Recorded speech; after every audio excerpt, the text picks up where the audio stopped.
Hello everyone, happy new year সবাইকে।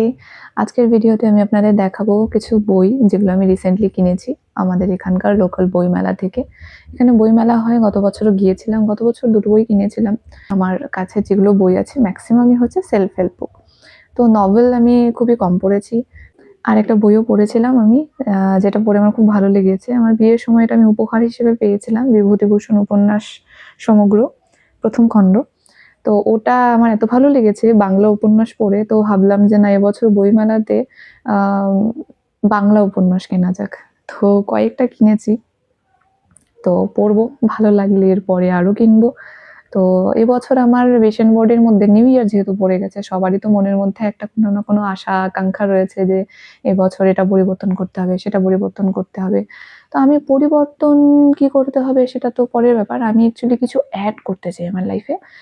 কিছু positive জিনিস, কিছু ভালো জিনিস, কিছু হ্যাবিট, কিছু স্কিল। তো তার মধ্যে হচ্ছে হ্যাবিট হচ্ছে বই পড়া। আমি আমার এবছরের রেজোলিউশন বলবো না, ভিশন বোর্ড আমি প্রত্যেক বছরই বানাই। তো এবছরের আমার ভিশন বোর্ডের মধ্যে এটা আছে যে এট লিস্ট হচ্ছে ১০ থেকে ১২ টা বই আমি যেন এট লিস্ট মিনিমাম, ম্যাক্সিমাম হলে তো অসুবিধা নেই, মিনিমাম যেন আমি ১০ থেকে ১২ টা বই পড়ি। বাংলা হোক, কোনো নভেল হোক, সেলফ হেল্প বুক হোক, আ সমস্যা নেই। জাস্ট প্রতিদিন যেন কিছু, কিছু করে অল্প বিস্তর যেন আমি বইগুলো পড়ি। এটা একটা হ্যাবিট।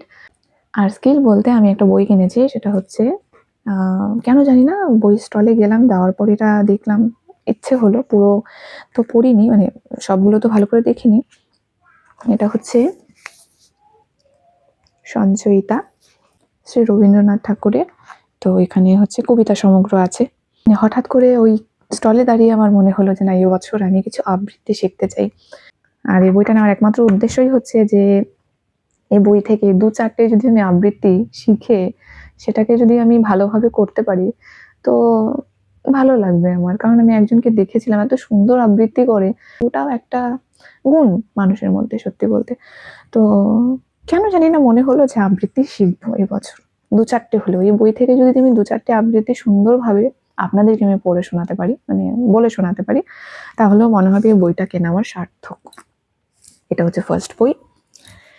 সেকেন্ড হচ্ছে এই বইটা আমি ২ বার দেখেছি স্টলে গিয়ে। ঘুরে অন্য স্টলে চলে গেছিলাম।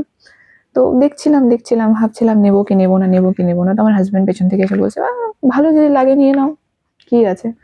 তো তারপরে মনে হলো যে না, অন্য কোনো স্টলে আমি এই বইটা পাচ্ছিলাম না। আমার কেন জানি না ১ম বার দেখেই ভালো লেগেছে। নামটাই এরকম, মানুষ দেখলে বুঝতেও পারবে যে আমি এই ধরনের বই তো পছন্দ করি। 'জীবনের জলসাঘর' শতরূপা সেনগুপ্ত। কি আছে আদতেও আমি জানি না। ২-৪ টে লাইন আমি পড়েছিলাম, তো মনে হলো যে না ঠিক আছে, পড়া যেতে পারে। তো পড়বো। একদমই পাতলা, পাতলা বই নিয়েছি। কারণ কি, যাতে এগুলো মানে ক্যারি করতে মানে সুবিধা হয়। মাঝে মধ্যে কোথাও যদি বাইরে যাই, অবসর সময় পাই, বাসে যাই অনেক সময়। তো সেই সময়টা মোবাইল না ঘেঁটে আমি যদি বইয়ের হ্যাবিটটা তৈরি করি, এই ১ম একটু awkward লাগবে। কারণ লোকজন কি হয়, ভালো জিনিসটাও যদি odd হয় তাহলে পরে সেটাকেও না একটু ভুরু কুঁচকে তাকিয়ে থাকে, ভাব মারছে। তো ঠিক আছে, কোনো ব্যাপার না, তারপরেও আমি পড়বো। কারণ বই আমার ভালো লাগে। এমন নয় যে আমি বিজ্ঞ পণ্ডিত, অনেক প্রচুর, প্রচুর বই পড়েছি তা নয়। কিন্তু বইয়ের প্রতি একটা না ভালো লাগা আলাদাই আছে। আমাকে যদি কেউ বলে যে একটা ড্রেস নেবে, না বই নেবে, বই নেব। যদি বলে একটা মেকআপের জিনিস নেবে, না বই নেবে, আমি বই নেব। তারপর রয়েছে হচ্ছে জাগরি। পড়িনি অ্যাকচুয়ালি, এগুলো পড়িনি, পড়ে আমি রিভিউ দেবো। আমি জাস্ট দেখাচ্ছি যে আমি কী, কী কিনেছি। সতীনাথ ভাদুড়ির জাগরি। এটা কিসের উপর বেস করে রয়েছে আমি সেটাও ঠিক করে জানি না এখনো। ২-৪ টে লাইন সেম, আমি ২-৪ টে লাইন ভেতর থেকে ২-৪ টে লাইন পড়লাম। মনে হলো যে না একটু ইন্টারেস্টিং আছে, তো নিয়ে নিয়েছি। এটা একটা। আর এটা, সেটা হচ্ছে আমি যেহেতু হচ্ছে বিভূতি উপন্যাস সমগ্র আমি পড়েছি। আমার খুব ভালো লেগেছে। শরৎ রচনাবলী আমি পড়েছি। ১ টা না ২ টা গল্প আমি পড়েছি। যেরকম হচ্ছে বৈকুণ্ঠের উইল। বৈকুণ্ঠের উইল অ্যাকচুয়ালি না, এই বইটা আমি হচ্ছে প্রাইজ হিসেবে পেয়েছিলাম ক্লাস 6 এ। আমি হচ্ছে কোনো একটা কম্পিটিশন ছিল। ক্লাস 6 এ আমার খুব আধো, আধো মনে পড়ছে। ক্লাস 6 এ একটা কোনো কম্পিটিশন ছিল। ২, ৩টে ৪টে স্কুল নিয়ে।